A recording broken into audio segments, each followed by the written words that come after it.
यदि आप हमारे चैनल के सभी गाने को पसंद करते हैं तो डीडी प्रोडक्शन हाउस के यूट्यूब चैनल को लाल बटन दबा के सब्सक्राइब करें और घंटी के निशान को जरूर दबाएं।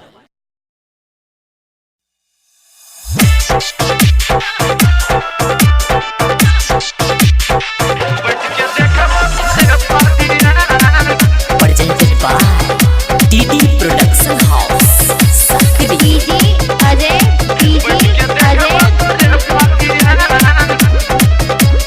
Whiskey.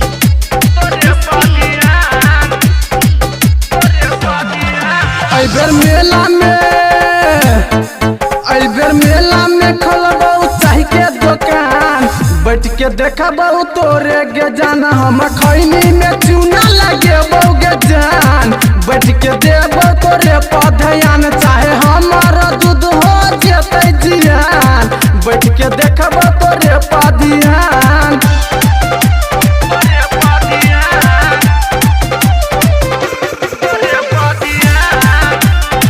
Presented by DD Production House, Sakri. DJ Ajay, Whiskey. कही के हमरा गई मेला नया बैठा, एको बेर कहै छी यो नै गे ताकै छै,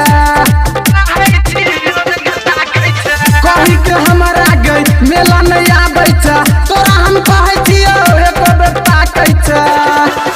एना चलै ने छाती के कके उतान, खोलबो एहि बेर चाय के दुकान, चाहे दूध हमर भ जेतै जियान, खोलबो एहि बेर चाय के दुकान, तोरा फेरा में हम रात भर रहबो जान, खोलबो एहि बेर चाय के दुकान। DJ Ajay,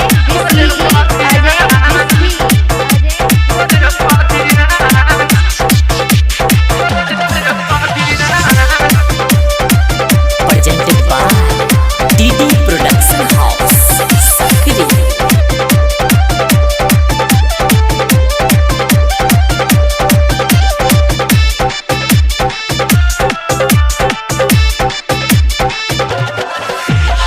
बिंदाल बेला के तू नहीं भाबै छ, मेला देख देख के खाली सनकाबै छ, बिंदाल बेला के तू नहीं भाबै छ, मेला देख देख के खाली सनकाबै छ। प्रदीप राजा के शंकर राजा के साथ में रहै छ गे जान, नहीं तू दै छ हमरा पर ध्यान, एहि बेर मेला में खोल लेबो चाय के दुकान, खड़ा होके हम देखबो गे जान, मेला में खोल लेबो चाय के दुकान, खड़ा होके देखबो गे जान। Recording by DD production house Sakri 97 084 45 722।